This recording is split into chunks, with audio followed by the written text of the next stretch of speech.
Hey everyone, welcome to Eigenbros. This week we actually talked about climate change. That's right. Yeah. I guess what are some of the things we said? We were like, So we basically talked about what even is climate change. We talked about why is climate change a partisan issue. Yeah. As kind of an interesting one. Yeah. We also talked about what can we actually do to fix climate change. So we've covered a lot of bases in this one.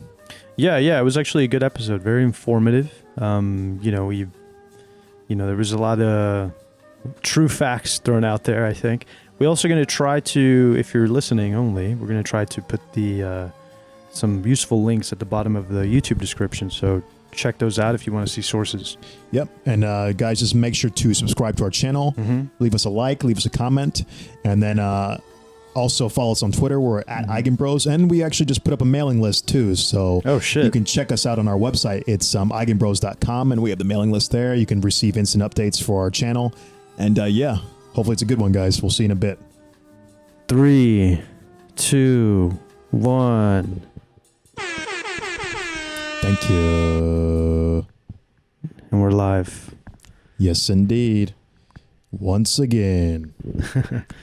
So, yes. What's going on? What's in the news? Oh, there's all kinds of things. I got cats on me. I got phone in my hand.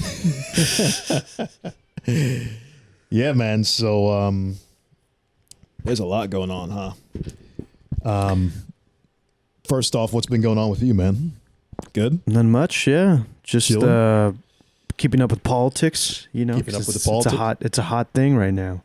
It is. The indeed. 2020 elections are coming up, and candidates are talking about big issues, and one of the big issues is climate change. Indeed. So that's our topic of the day. Yeah, it's a beautiful segue there, Juan. Well, I mean, we're scientists, and like we think scientifically, and climate change for some reason is a political issue, right? Right. So waste no time. So basically, So I don't know if you're familiar with what climate change even is, Juan. So let's define it. What is climate change? Yeah. So climate change is essentially a phenomenon where you have greenhouse gases being locked into the atmosphere. So let's imagine this. You have the normal atmosphere, right? Correct. The Earth is a globe, despite what some people may say these days, but it's a globe, and it has an atmosphere around that globe. So you can kind of think of it like a shell. Yes. A shell of particles. So that shell of particles is what we call greenhouse gases, or specifically the greenhouse gases are associated with keeping the heat in Earth. Right. So when the sun is shining through the atmosphere, when you have more and more greenhouse gases, the sunlight gets trapped by those greenhouse gases. So normally there's going to be some trapping of heat, right? Because we always have greenhouse gases in the environment. But it's when you get more and more and more greenhouse gases in this atmosphere, more and more heat gets trapped, and then less of the sunlight gets reflected. Okay, so a lot of the heat, so from the sun, there's a lot of heat radiated from the sun, light and everything that hits Earth, right? But it hits, like you're saying, that layer of greenhouse gases, particles in the atmosphere. Then that heat is then transferred down even lower, right? So you can think about it this way. It's like the higher energy particles sort of go straight through, right? And all the lower energy ones can bounce right back. So all the real energy comes through that atmospheric layer and then gets trapped inside of the Earth's sort of inner atmosphere, I guess, right? Yeah, I think you're right. Yeah. So it's going to be as a simple model if you think about it that way, right? Yeah. It should be hotter in the lower atmosphere than in the upper atmosphere. Exactly, yeah. And the greenhouse, man, they got salt in my arm or something. The greenhouse gases are going to get trapped in the lower atmosphere, and that is where most of the big greenhouse gases are sitting. Yeah. So the greenhouse gases themselves are composed of water. So it's water vapor. It's nitrous oxide, which is, I think, N2O. Can you check that on my thing? Yeah. It's N2O should be on the first. It's N2O. And then we have methane, which is CH4. And then we have carbon dioxide, which is the big one that everybody knows of. Classic, the CO2 emissions, as they say. Yeah, we were taught the carbon cycle, right, when we were kids. So sure. I think I was probably asleep during that lecture. Yeah. But yeah, those are the basic constituents of the greenhouse gases. Yeah, sure. Yeah. So you're then maybe wondering, like, okay, which are the big major greenhouse gases? And I think two of the main ones are the CO2, of course, and I think also methane is. But they all have a contribution. The ones that trap the most energy, you're saying? Yeah. There's some details in there that I'm not 100% sure on, so I won't even try to go down that route. Yeah. But there's different reasonings behind why certain greenhouse gases are worse than the others. But of course, we know the big one is the CO2. And that could just be from sheer volume. I'm not sure. I didn't check. But so the CO2, as we know it, is emitted by just respiration. So we know when we breathe out, that's CO2 emission. So any organic life that uses the certain metabolic pathway, I think it's is that what it is? Anabolic or something. Well, you're the you're the I have the biology background. So any organic life that I think even actually any organic life, I believe, expels carbon dioxide as a. Would plants be considered an organic life? Yes, but actually they take in carbon dioxide. Okay, so shit. Maybe my bad. Yeah, there you go. I haven't done biology in a long time. So yeah, it's but okay, most living animals that you see, mammals and stuff, they will expel carbon dioxide. Okay. Yeah. So that's part of the CO2 emission. Of course, we can't avoid that, right? You can't just have people stop breathing and animals stop breathing. Right. The other contributor, the big one, is burning fossil fuels. So that's going to contribute to CO2 emissions. Let me see my fact phone here. Yeah. And because also deforestation is apparently one of the reasons. And I think deforestation simply because if you're killing trees, it doesn't allow trees to intake carbon dioxide. So it actually just... it's not being processed by plants into oxygen, so it just stays in the atmosphere. Yeah, you're not, because I mean, like the trees actually use that carbon to build up their tree trunks a lot of the time. It's their food source, essentially. Or one of them, besides the sun. One of the energy sources to metabolize what they need. But yeah, it's... so carbon dioxide and methane. Methane is actually produced a lot by cattle, right? And right. A big thing cow is farts, like cow farts. As they say. Yeah, and it's huge. Like there's back in 2009, I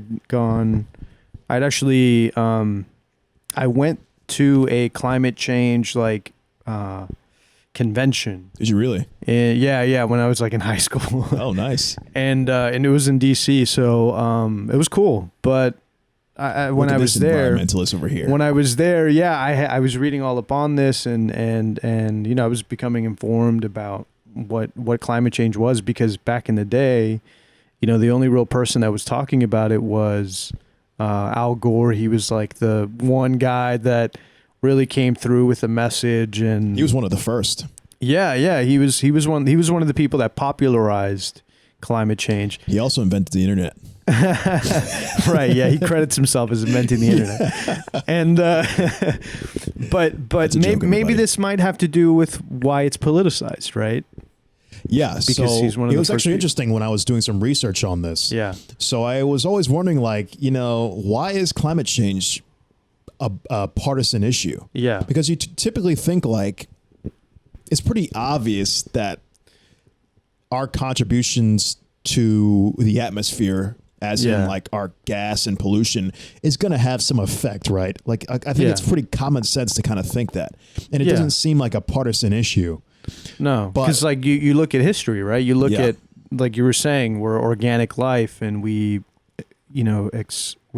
exude carbon dioxide and shit, and than history, right? We use fossil fuels and like industrial. And you can kind of even see it because like pollution. Just if you live in like, if you live in Beijing or if you live in LA, you see the smog and shit, and you're going to be like, there's some kind of we're having environmental impact. Yeah, I feel like climate change is not so unbelievable. Yeah. But the reason it became partisan, I actually researched, was because Exxon used to actually have a research department in climate change. Eventually, I think they found some results that they didn't like, and they immediately cut ties to that program and started funding an anti-climate change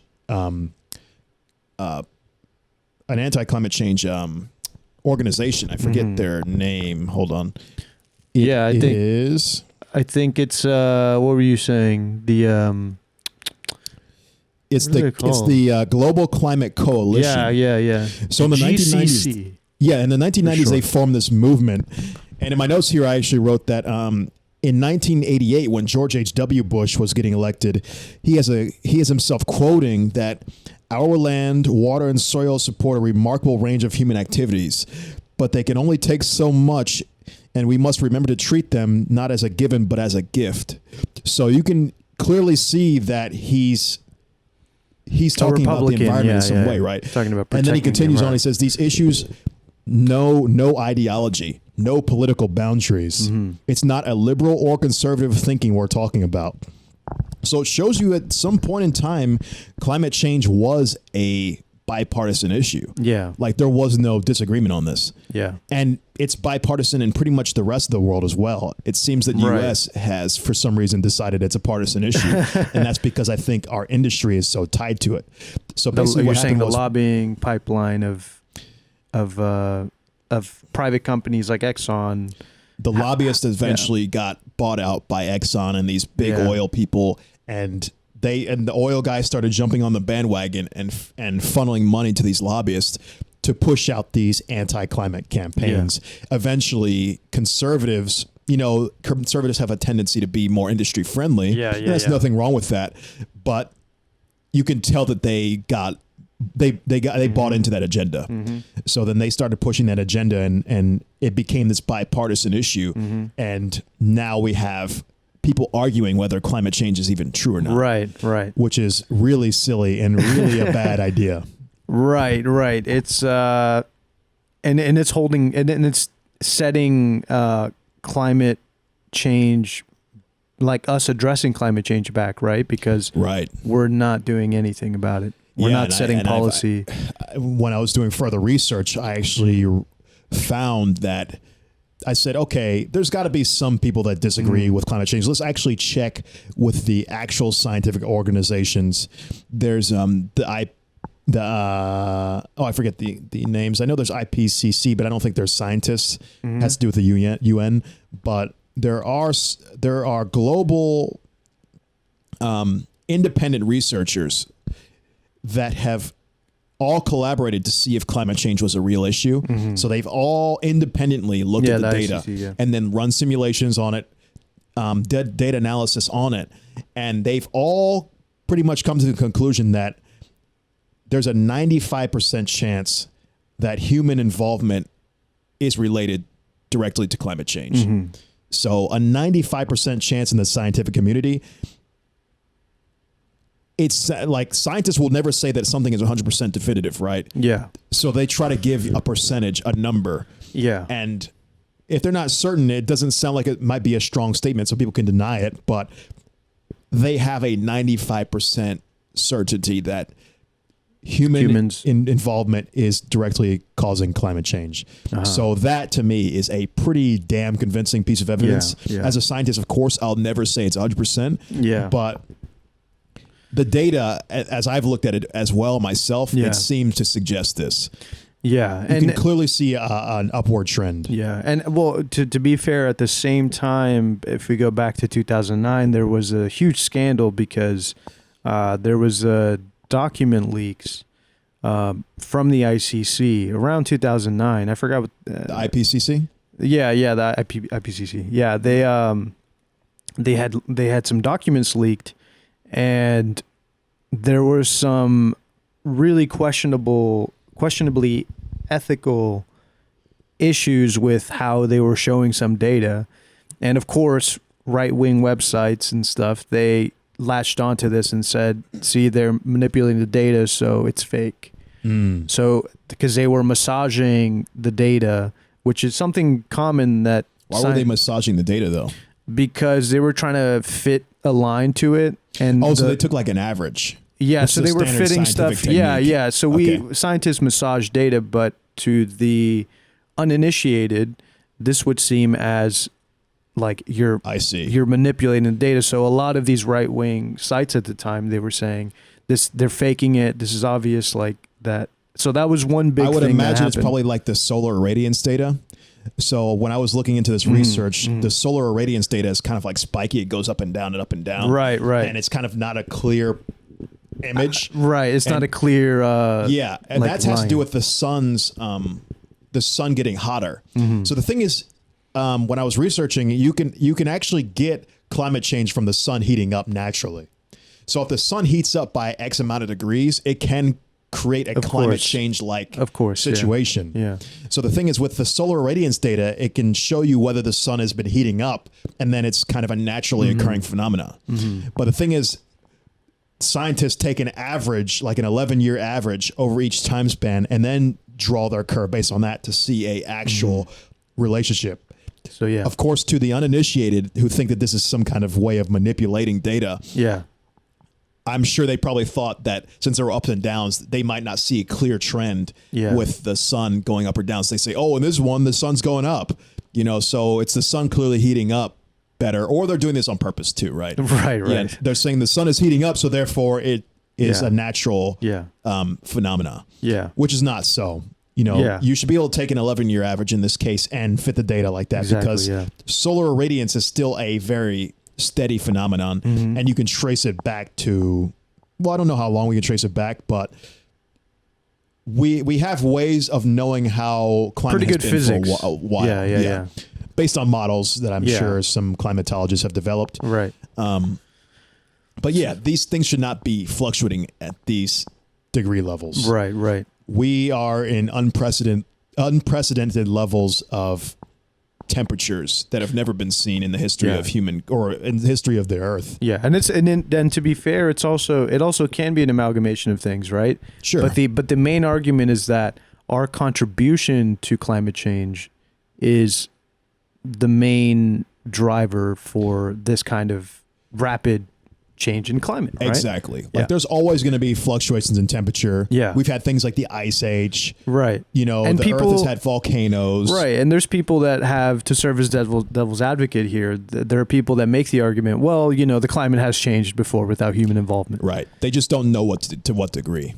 Right. So the thing is, right now, we're 0.8 degrees above what our temperature should be on average. Yeah. Which is not a normal level to be at.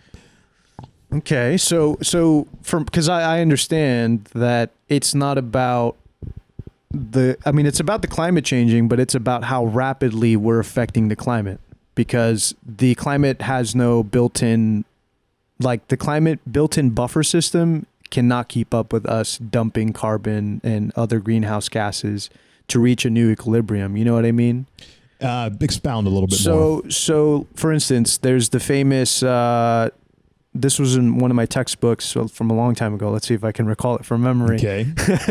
But it's when carbon dioxide gets in the water, you get a certain type of acid. I think it's called carbolic acid. You correct me if I'm wrong, but I'm recalling information from a decade ago. Okay. So there's a certain type of acid that's formed, and this is destroying the barrier reef, which then causes a constant cycle of destruction. So for instance, a runaway effect. Yeah, it's a runaway effect, and this runaway effect actually causes the oceans to heat up or store a lot more energy, which warms the ocean up, And so I don't see the connection there, but because I'm saying like the carbon dioxide that then gets stored into the water. Oh, it traps the heat. Even in the water, so it raises the amount of energy that water can store, so it heats up the water. And overall, that can have, nature is in such a neat equilibrium that any kind of to push to one way can have a dramatic effect on life, you know, and you know, and we obviously depend on life. Our economy depends on the ocean and stuff for food and stuff like that. And yeah, it's fuck, I totally forgot where I was going. Oh, well, I can kind of comment on that. Yeah. So I was researching some things with runaway effect specifically that you're kind of talking about. Yeah. And yeah, you're absolutely right. I mean, the ecology or our ecosystems are very dependent on climate. So you might think like, oh, who gives a damn about 2 degrees raised in the atmosphere? Yeah. The thing is that could have a lot of unintended consequences with our ecosystems. So I was trying to do some research on the ecosystem part of how climate change will affect it. And dude, it's a lot of shit that could potentially go wrong, and it's very hard to quantify. Well, of course, it's a chaotic system, and it could. And the unfortunate thing is, with ecosystems, these things can be runaway effects. So, like when you have, let's say, for instance, prey animals dying because they have to move away to a different environment because it's too hot now, then that kills the predators as well. Then that makes it so humans can't eat. Oh, we could probably still eat, but you see where it goes. Like these things have kind of like a chain. Yeah. And it causes a runaway reaction. Yeah. So and if we're at the top of the food chain and there's nothing underneath us, we're going to collapse the food chain. And we tend to already overdo it as it is. Exactly. So these things are very precious, right? Yeah. But there's also this phenomenon called the hothouse effect. And let me just read it again so I can make sure I get it 100% correct. So, the hothouse effect. Yeah. Why have I heard of that? Have you heard it before? I've heard the phrase. I don't know if Shoot, I don't know if I've even hothouse effect wrote it down. I'm thinking back to my like science textbooks from 5th grade and stuff, just like trying to recall the hothouse effect. It's not the same as a greenhouse effect, is it? No. So it says one possible scenario is the hothouse effect. It's basically system feedbacks and their mutual interactions could drive the Earth climate system to a point of no return. So whereby further warming would become self-sustaining. So not only is it something related to the ecosystem, you can have the hothouse effect. The hothouse effect is the effect where you're actually getting a runaway effect with the temperature itself. So it says the hothouse threshold could exist at temperature rises as low as 2 degrees C. As I mentioned before, we're 0.8 degrees C above the average right now. So if we get to 2 degrees, it could trigger a hothouse effect at that threshold, somewhere around 2 or maybe even lower. And it says that, I have a statistic that we raise usually about, on average, 0.2 degrees every decade. So 1.5 or 0.15 to 0.2 degrees C every decade. Yeah. And basically a temperature increase of 16 to 24 degrees. So I wanted to kind of see what our upper limit is here. Okay. This is just an arbitrary upper limit because there really is no consensus on what a complete disaster is going to be. The only metric that the IPCC has released, I think so far, is just what is the threshold to where climate effects become irreversible, and that's somewhere around 2 degrees above the average. Oh, because you get into this hot. You can maybe get into this hothouse effect. You can have massive runaway and ecosystem destruction. Collapse, So it's like the beginnings of when you start to get in a very bad way. But I wanted to take it to the nth degree and see what would happen if all the ice melted.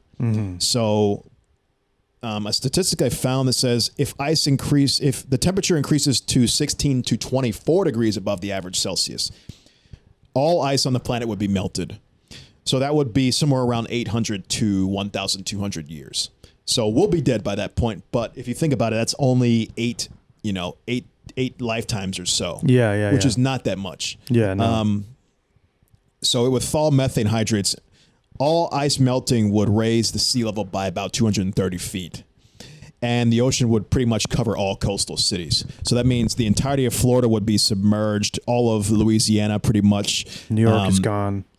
Yeah, not Europe, but no, New York. I said. Oh, New York is not completely gone. Oh, really? Yeah, it's not completely, but the Statue of Liberty and everything would be submerged completely. Jeez. There would be places in China submerged. Japan would be in a very bad day. But yeah, so there's a lot of things that would be horribly wrong with that. So that's what would happen in about a temperature increase of 16 to 24 degrees C.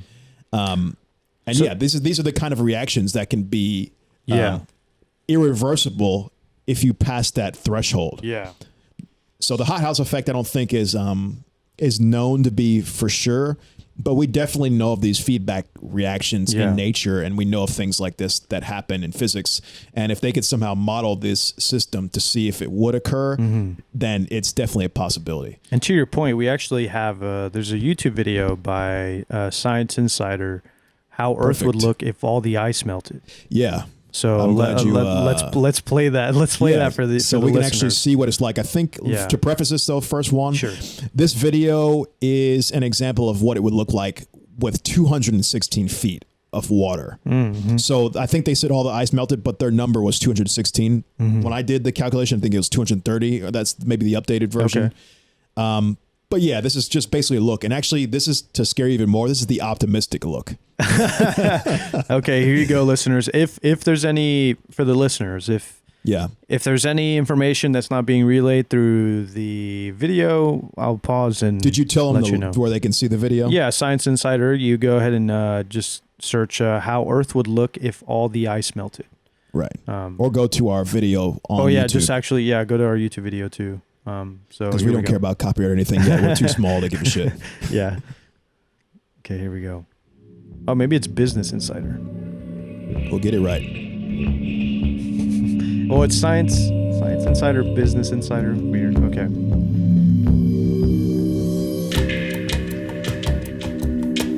This is the image of well, they're not gonna be able to hear you. Earth. I guess maybe they can. I still don't know what I'm gonna do with the audio yet. So they're just showing the major cities. Yeah. Just kind of scanning over the Earth and just marking all the major Well, it's cities. like Europe right now. Yeah, right now it's Europe, yeah. And it's going up the continent of Africa. So what's that one that just got submerged? Dakar. So all the coastal cities are pretty much submerged at this point. Yeah. It's India. There's a lot of rivers that are rising. Calcutta's underwater. Bangkok is underwater, I believe. Hong Kong is submerged. Shanghai is completely submerged. It's now in the middle of the Gulf. Beijing is pretty much done. Yeah. Tokyo is now a bit smaller.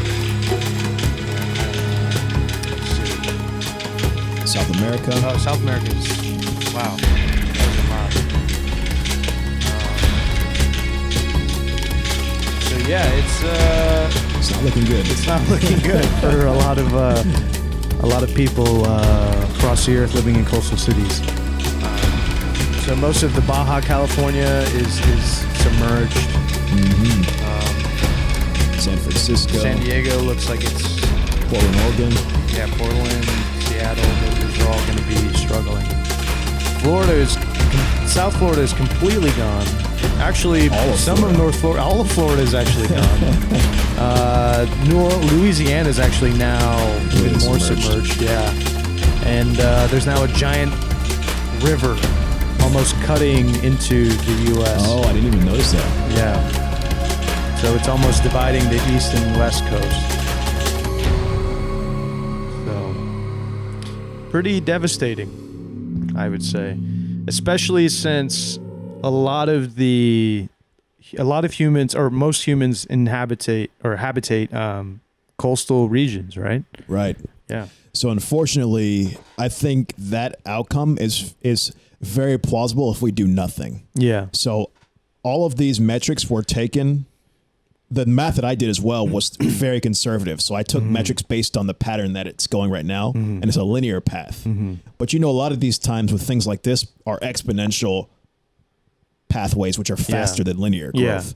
So, and there may be something we don't understand that because the climate is a chaotic system. There may be things that we are not considering that can rapidly expand. Right. And other effects that you just don't want to mess with. So this is like conservative metrics. If we didn't do anything, this could occur within about 800 to 1,200 years time. It's not far off. Like you said, eight lifetimes, right? Yeah. So needless to say, we need to get our shit together quickly. And I mean, yeah, go ahead, Juan. No, it was just, I forgot to make a point. It's a little bit, I kind of wanted to circle back actually to what you were saying about Exxon and these companies that are affecting policy. Yeah.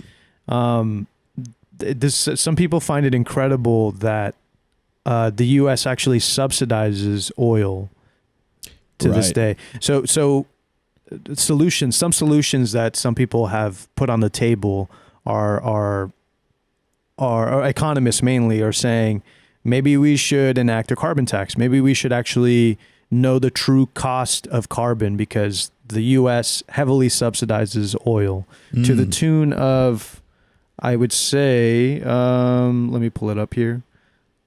It says here that we support U.S. subsidizes oil to the tune of dun, dun, dun, dun, dun. Oh God, Juan's gonna start okay, singing. no. Bridge on your point because I'm gonna pull up the number. It's for some reason stuck in Wikipedia page. Yeah, I don't know anything about the numbers for subsidizing oil. In fact, I didn't even know that until you just said it. It's surprising how much. I think it's on the order of hundreds of millions of dollars. Jeez.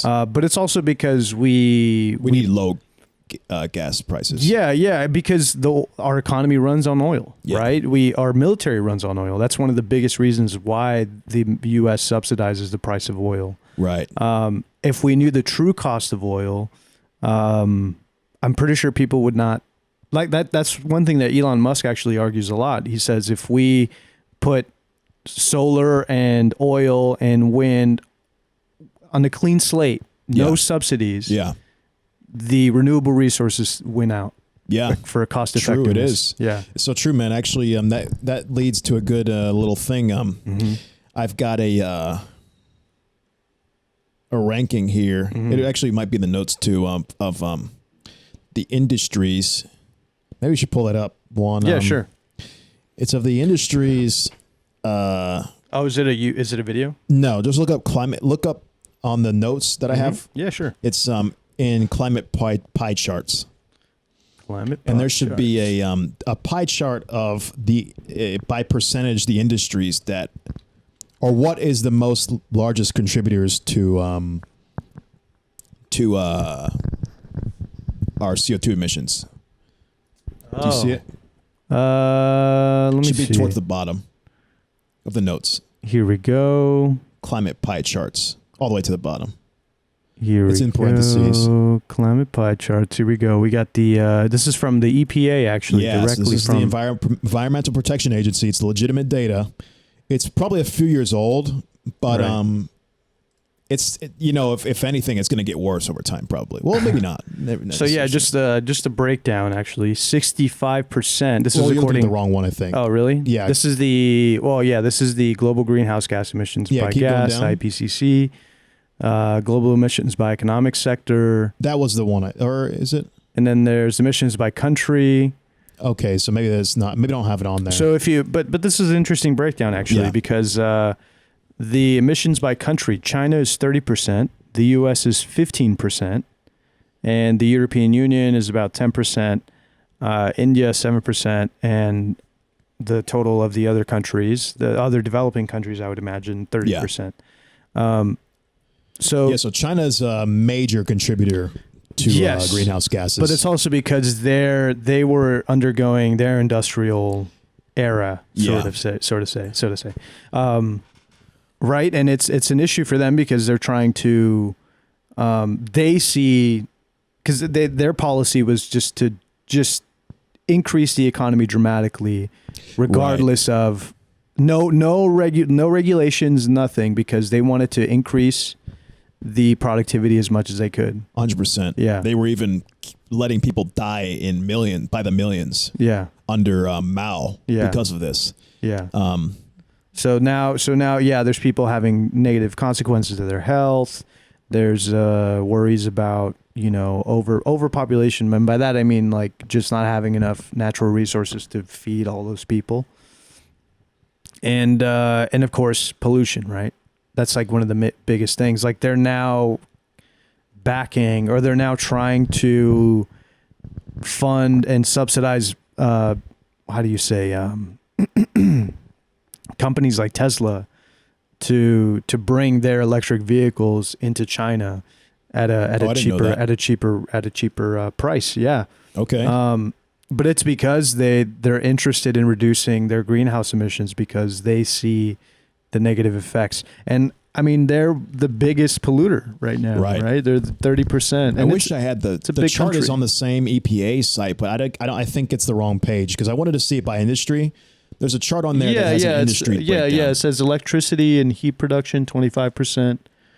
Agriculture is 24%. Transportation is 14%. Industry is 21%. And other energy is about 10%. Yeah, so all of those sectors, to me, seem very feasible to change in a drastic way. So especially electricity and heat.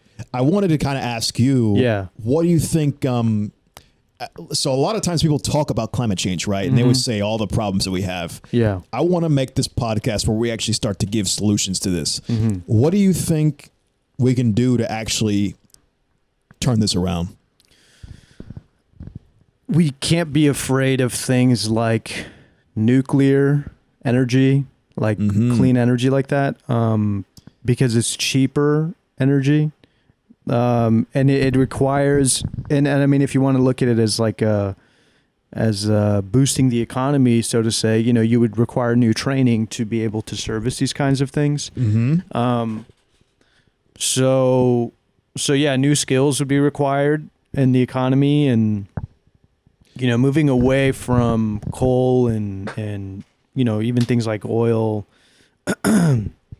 into more something like nuclear energy. And I think you and I were discussing, what is the other one called? Thorium Go Go reactors. to the notes. There's at the bottom of that list a list of harmful energy types, and it shows you the ranking of the different types of energy that we have. Okay, and this is from, actually, if you go to worldnuclear.org, you can see this here, and I'm pretty sure we can upload these links to the YouTube. Yeah, I'll try to include them somehow. Yeah, they're all very details. useful. Yeah. So apparently the average life cycle CO2 of all these different kinds of energies, coal is the one that dumps the most carbon dioxide. Yeah. The rest. The units here won't really make a lot of sense to the layman. No, but it's not important. But to scale it, it's coal is the biggest one. Biomass is also the biggest. Yeah. And biomass for everyone is just like burning organic matter. Right. So like if you burn crops, that would be biomass. I've heard people also burn garbage, like organic garbage. Like that's biomass like as well. Okay, yeah. Natural gas is about almost half of what coal uses. And then there's another form of biomassing, which is different from the one that they have next to coal. And of course, solar, it's a big orders of magnitude. Orders of magnitude lower. Like we're talking about, what is that? The numbers they have here are 820 compared to 48 for solar. And I think it's in grams of CO or something CO2. Yeah, grams of CO2 equivalent per kilowatt hour. Okay. So you can look at you can do the calculation in your head a little bit, but yeah, solar is orders of magnitude smaller. Get a big drop off. Yeah. When you start to get to the renewable stuff. Yeah. and then nuclear is at the bottom in terms of CO2 production. Wind, actually both wind are on the same order of nuclear. Right. So it just shows you nuclear is one of the most friendly forms of energy that we have by a very large margin. So although I know nuclear is scary and we know radiation is scary and nuclear bombs, but nuclear energy is very good for our environment. It's probably one of the best sources of energies we can have, aside, I guess, from wind, maybe. Right. But then wind also has a little bit of issues. I think nuclear is probably one of the best options, honestly. Right. Yeah. But how would we, but here's the thing. A lot of people actually say, because this is one thing that I remember reading back 10 years ago, people saying, well, nuclear, you have, if say there's a nuclear meltdown. Yeah. Everybody has to evacuate that region, and right. can't, and it's a big issue for a lot of people because they say they don't want to live near a nuclear reactor because there have been some cases of negligence, right, where you get some runoff from nuclear waste and people start getting cancer and stuff. That's a very legitimate claim. Yeah. I think it's still going to be much better than the overall impact that you're going to get from some of these non-renewables. And your energy will be cheaper. Yeah. Because people don't even realize energy sources like coal actually give you more radiation than any nuclear plant is probably going to give you in your entire life. Right. Significantly more. Like carcinogens in terms of like cancerous kind of things. So you may be thinking that, nuclear is really bad, but nuclear can have these bad spurts if some chaotic, very unexpected disaster can happen. Yeah. Coal and these other non-renewables can do this to you at a longer term.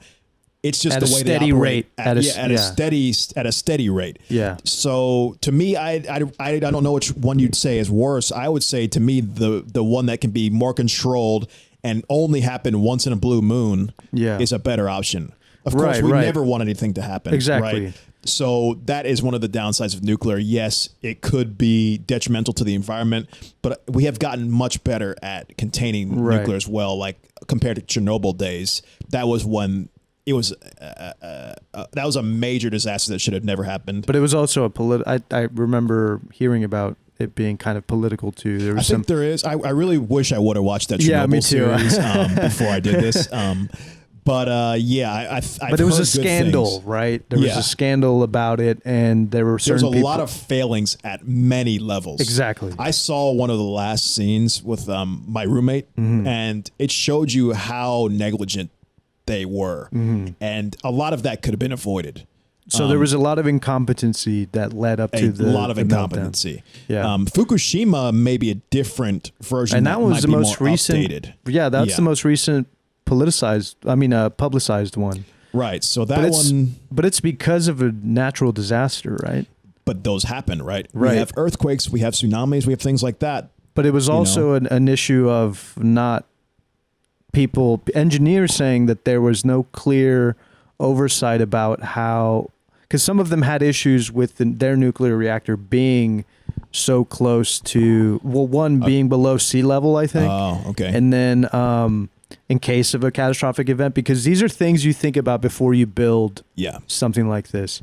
And they had issues with the engineering controls. They said this could be catastrophic, but I think a lot of people higher up said, whatever, it's okay. Like keep things going. Just keep it going. So this is where it gets problems with the hierarchies and chain of command and whatnot. Yeah. So it may be that we maybe need to, it's people not taking nuclear that seriously. Right. We need to have people doing things and following protocol as it should be. Yeah. So of course, as a person in the general public could just say, then, well, fuck it. If nobody's ever going to do things right, then I'd just rather not have it. Yeah. But sometimes these are so few and far between, hard lessons. Right? Yeah. And I hope that we've learned enough where we can keep progressing now to see what things that need to be done. It should have never happened that Chernobyl or Fukushima even happened. Well, I don't know about Fukushima, but Chernobyl certainly should never have happened. You need to, that's the thing about, you need to vote in competent leadership. Exactly. You need to have competent people in positions. This is why these things are very important to vote for the right people. So yeah, we have to make sure all levels are good. Right. But back to the point though, what we were saying before. I wanted you to say what do you think we should do to fix this problem in terms of policy, in terms of everything. Well, advocating for nuclear is another one, because nuclear has become a scary word, like we were just saying, and maybe even like looking at alternative things like thorium reactors. I know that's something that... I actually can talk about that a little bit. Sure, yeah. So the reason we don't use thorium is because of old Cold War policy, of course. So basically, during the Cold War, we had a little issue with Russia. Right. And basically, we had two options. We can build nuclear reactors with thorium, which is actually a better source of energy, apparently, less harmful as well. And almost a 0% chance of ever... meltdown? Meltdown capability. Yeah. So we chose the other option of use uranium. And that was because uranium decays into plutonium. Which we use for nuclear warheads. Yeah. So we wanted the option where we could maximize our use of the decay product to put into weapons in case we need to blow the shit out of Russia. Wow. So there you go. So so maybe advocating for a change in policy in that case, where we remove this stupid bygone era kind of thing, where it's like just producing with thorium. But the other thing with thorium then now would be we'd have to invest money into building the infrastructure of thorium, because it would be slightly different from nuclear. It would cost a little extra money to get them up and running. Where I think we're more advanced in our understanding of nuclear with like uranium, because we've already been through that process before. Yeah. But in places maybe putting it in places like the coast where there are large bodies of water, maybe we shouldn't put these kinds of things in places like that, or places that might have catastrophic natural disasters. You mean uranium? Uranium based. Okay. So that if there's a case of a meltdown, you don't have to have this kind of catastrophic. I agree. We probably should start investing in thorium, because we need to be moving now. Yeah. But anyway, as you were saying, and also geoengineering. So using, there's already some research that people have done. Even I knew about this over 10 years ago, but just using like cloud seeding. Have you heard about this? I don't know anything about it. So cloud seeding is where airplanes will fly overhead and drop certain nanoparticles into the atmosphere, and will artificially create clouds so that they can produce rain, or a chance to produce rain. And you can also, so that can help you like sort of get water in a certain region where there might not be a lot of water. But of course, this is all artificial. You're not changing the whole weather pattern of the Earth. We're not at that level yet. We can't, because the Earth's climate is affected by even how like the crust moves and all the magma moves, and this is all tied into like the what is it called, the electromagnetic radiation shield. Yeah. Okay. It's super complex. Like it's a very complex system, and I believe we don't fully have a grasp on it in a public. Probably not. It's just probably a lot of turbulence. Right. But yeah, geoengineering would be one of those. And that's something that even somebody like Elon Musk and these people that want to habitate another planet, that they want to geoengineer another planet. So you're saying forget Earth. Fuck it. Well, there's some people that want to do that as a sort of backup plan, right? Yeah. They want to drop a nuclear bomb or something on Mars or something, and then get an artificial atmosphere started and stuff. Now, did you know that it actually is a bigger carbon footprint to produce electric vehicles than it is non-electric? Yeah, I imagine it is right now. Yeah. But there's a caveat. Mm-hmm. There's a little misinformation people say. So they say that there's a bigger electric or carbon footprint to produce electric vehicles than gasoline based, and that's true. But overall, when the car starts driving, it is the carbon footprint is half of what a gasoline car will be in 1 year's time. In 1 year's time. In 1 year's time. Wow. So the lifetime of the vehicle. Yeah. So it's extremely much better than a gasoline vehicle. Yeah. Yeah. No, it's because you see a lot of this kind of disinformation that comes out of, because again, it's politicized. So they pick and choose these parts of an argument that are true, maybe. Yeah. But you don't see the bigger. It's not seeing the bigger picture. Yeah. It's masking it. Yeah. Yeah. It's a little bit troublesome. How would you get rid of the problem? How would you try to tackle the issue of climate change becoming political or being political? So that is tough. How do you think we can move towards not?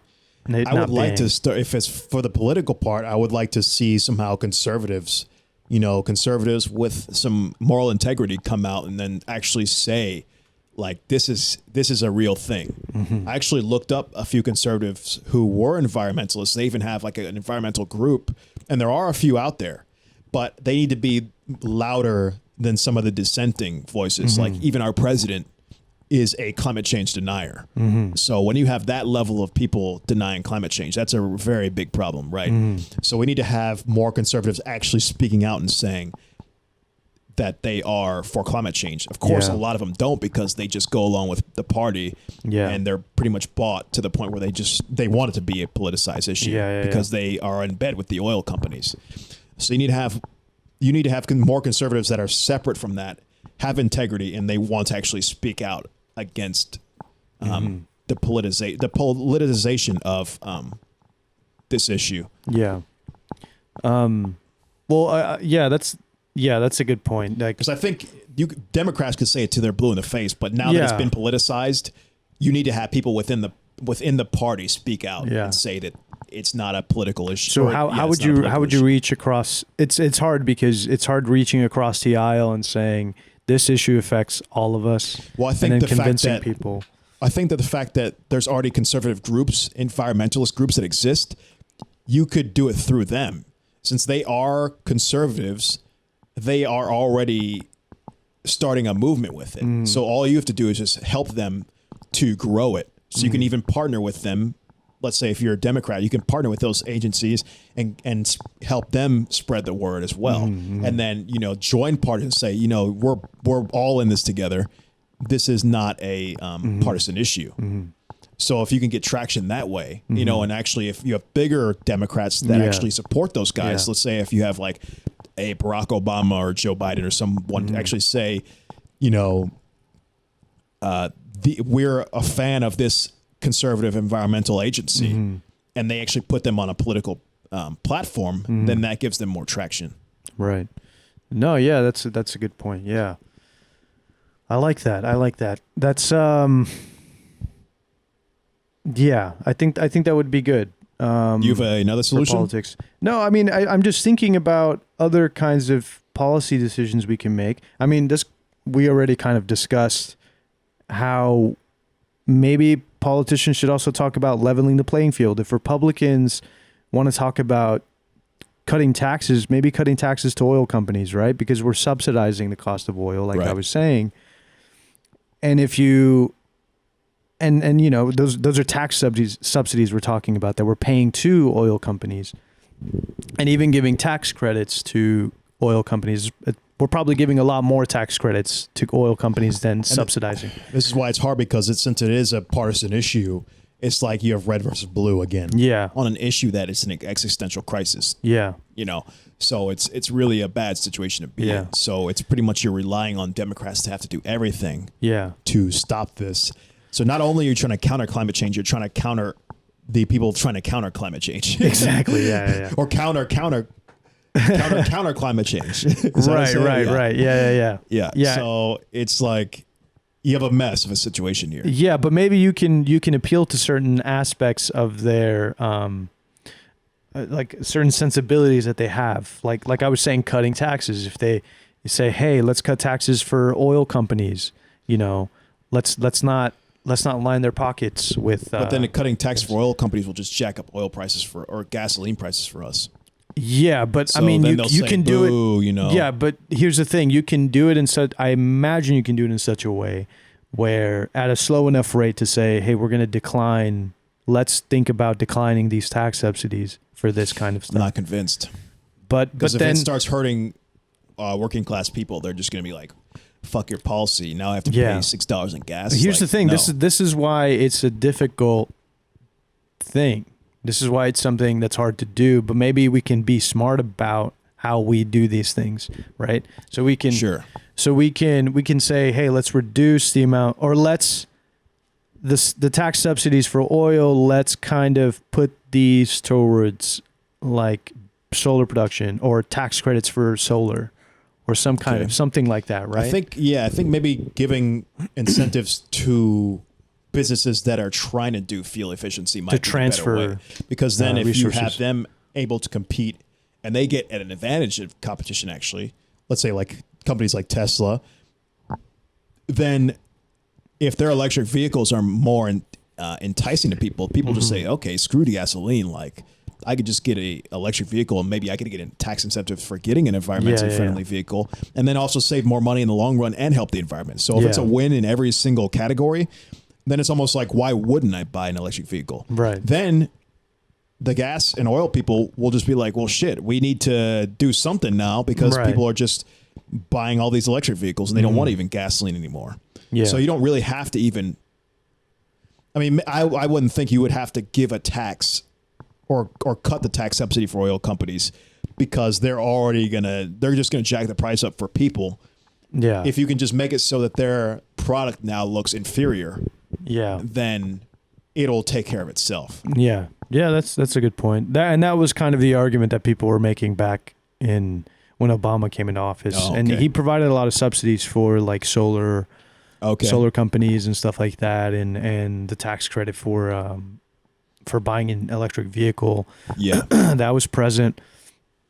And yeah, it's I agree that we have to create incentives for green energy, right? Right. Did I mention that we also, the projected number that the IPCC says that we have left is 12 years before we have irreversible change? Oh shit, no. So we got 12 years before we have an irreversible impact on the climate or on the ecosystem at large. So being the second largest polluter, we affect U.S. policy. But I mean, of course, China's, I imagine, trying to race to try to address this issue, right? Because what's the point of being... I'm not convinced they are. China, you know how they are with the what's laws the point, over there. What's the point of being a king of a fucking anthill? Like, you know what I mean? The earth will earth will be nothing. I don't know if they care enough. I know they have representatives. Yeah. But the Chinese government, you know how that goes. I mean, they're just... They kind of do what they want. Yeah, right? they kind of just are. I don't know. I'm not convinced they give that much. Yeah, because I know it's quasi kind of communist. It's sort of quasi communist where it's like it's mostly communist, but they allow places like Hong Kong to be capitalistic. Yeah. Because Hong Kong basically made themselves capitalistic, and then they said, "Fine, we like all this money coming in, so you could stay that way." But then you still have people in bed with the Chinese government, like let's say Jack Ma's company, Alibaba. Mm-hmm. He works with the communist government. So they're not completely just letting them do their own thing. Yeah. It's like a pseudo capitalistic, communistic, mostly communistic nation. Yeah. Well, I mean, that's what I mean. Like so they kind of have their own agenda and they have their plans about what they want the economy to look like. But I understand that I've seen that they're trying to move towards green energy. To what degree, I don't know, but they always end up choosing their own companies or whatever that. I see. You know, they don't choose American companies. Right. Tesla, I think, is one of the exceptions, but it's because they really want people to drive EV vehicles or electric vehicles. Because Tesla just built the Giga factory in China. Oh, there you go. Yeah. Yeah. In record time. There you go. Because China All has the labor. no like labor laws, so they just get that shit done So immediately. yeah, I mean, Jesus, I'm praying for those people, but they probably just. But I'm just build waiting on for that. everybody else. I mean, yeah, it's. Pile of dead workers. Might I be in the know, back, dude. but- It's like insane how.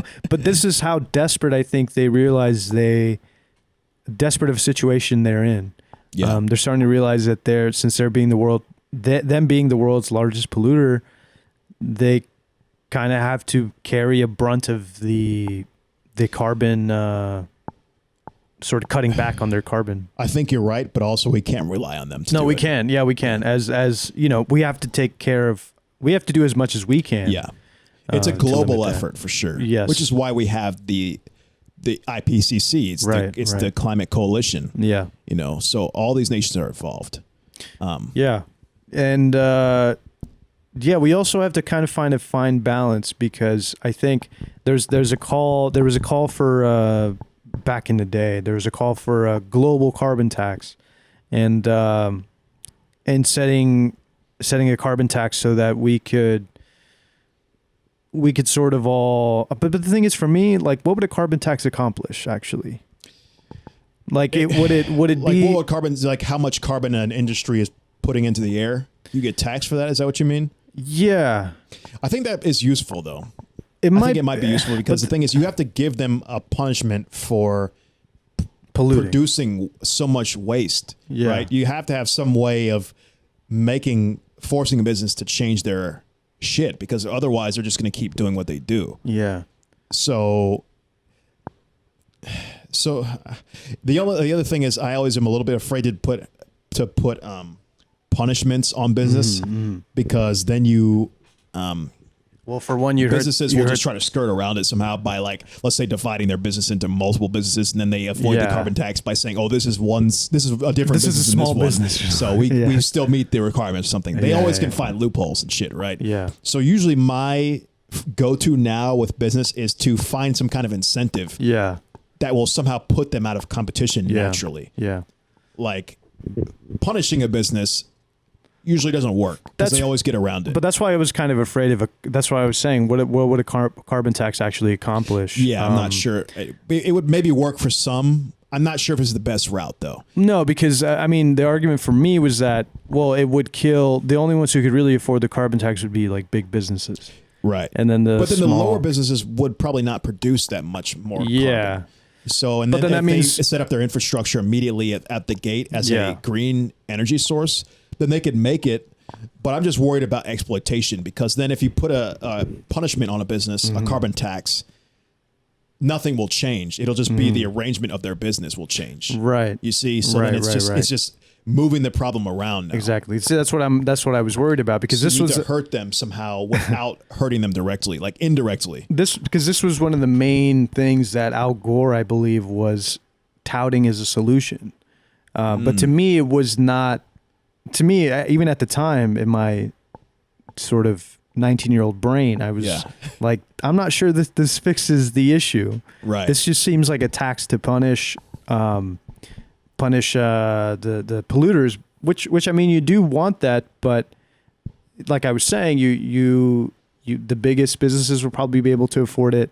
You need some kind of other incentive. You need, I think, like you were saying, a positive incentive, Yeah. like giving tax credits to companies that are producing clean energy. Right. Right. So we're looking at Yeah, about an yeah, hour. yeah. So let me just at least tell what I would do. Sure. So basically, to solve this issue, we got to get politicians on board. We got to get industry on board, and we got to get people on board. Now, the thing is, I think most of this is going to start at the politician end. Politicians have to provide the incentives to get businesses to want to go green. And that's going to be by helping the businesses that are already doing green energy related things. Right. Once that happens, then industries will start to change their ways, and they'll want to fix their polluting industries because they will be losing money and less competitive compared to the green energy businesses. Concurrently or simultaneously, you can be having people make themselves more green by pushing out programs for green energy, like helping people to make their homes more green energy friendly, all that kind of stuff. But I think ultimately the biggest things that need to occur are changes in policy and then changes in industry. Because those are the ones, that's the main reason why we have this problem. People can only do so much. Like I see a lot of focus on getting people to make themselves more climate friendly. To me, that's not really the biggest issue, though. It's the businesses. The businesses are the problem. You have to looking fix at the that businesses. pie chart, right? Of Right. the breakdown. Right, exactly. Yeah. Like most of our emissions are from, industry and even and like energy we can say production. transportation. I would still consider it as a business problem because businesses make cars, they make planes, they make ships.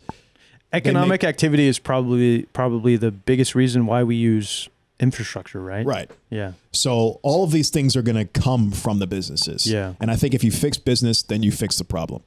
Of course, we need to really make this a bipartisan issue immediately. That's a must do quickly. And then after that, make the policy. The policy affects the businesses change, and simultaneously run programs to make people change their ways. Yeah. What would you say? Well, I don't know. I just read an article the other day about how there's a certain subsect of Americans that believe recycling is gay.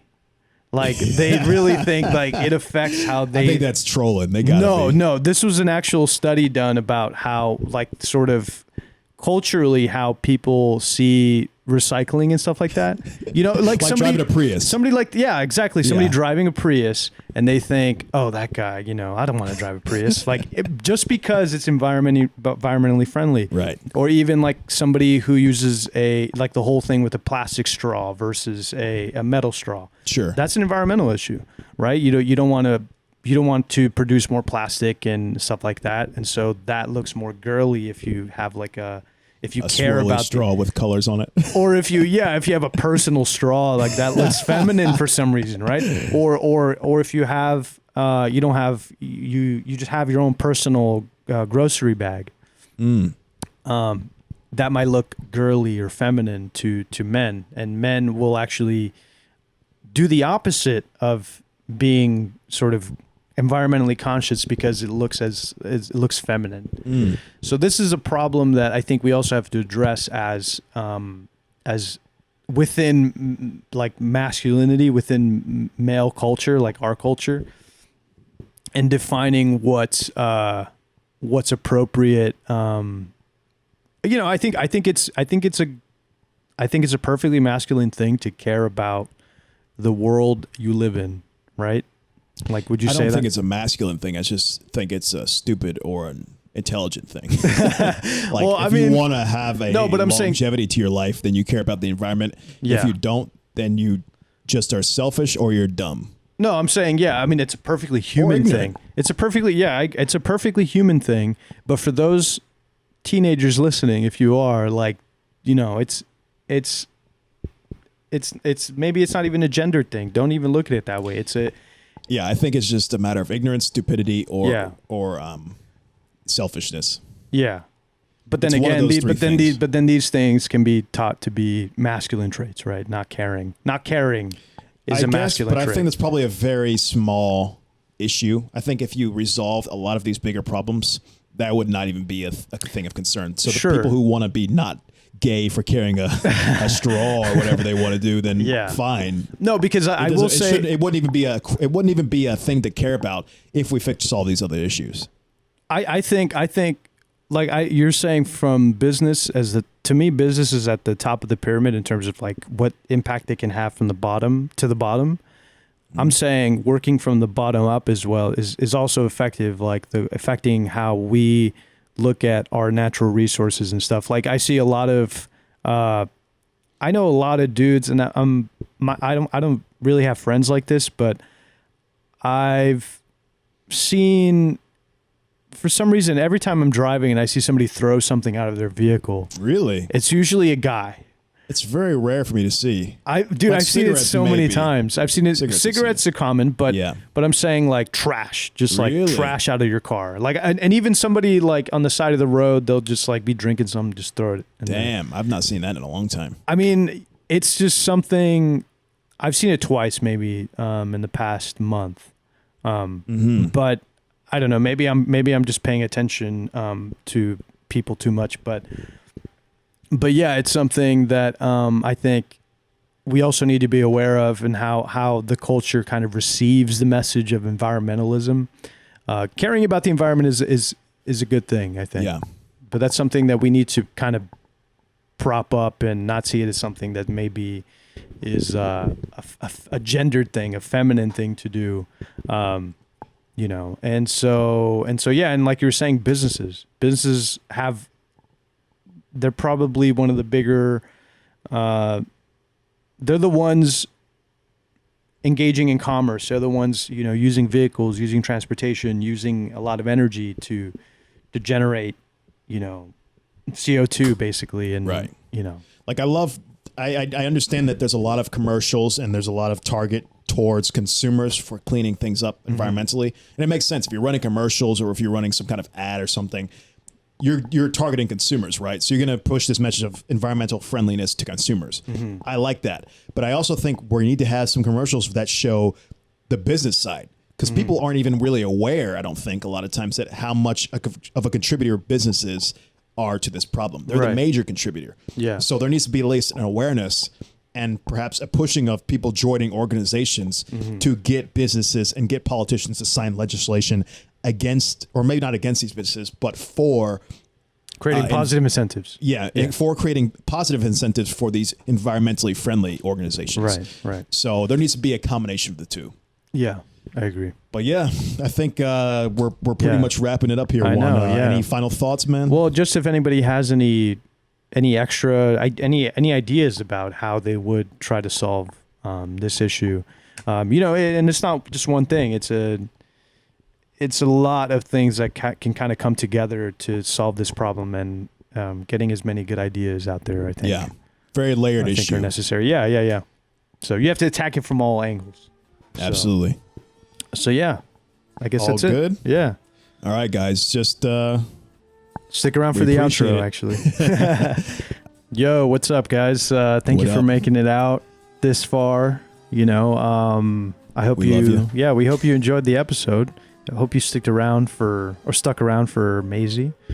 There's some of you Maisie gang out there. That's the cat for everybody who doesn't know. Yeah, that's our cat.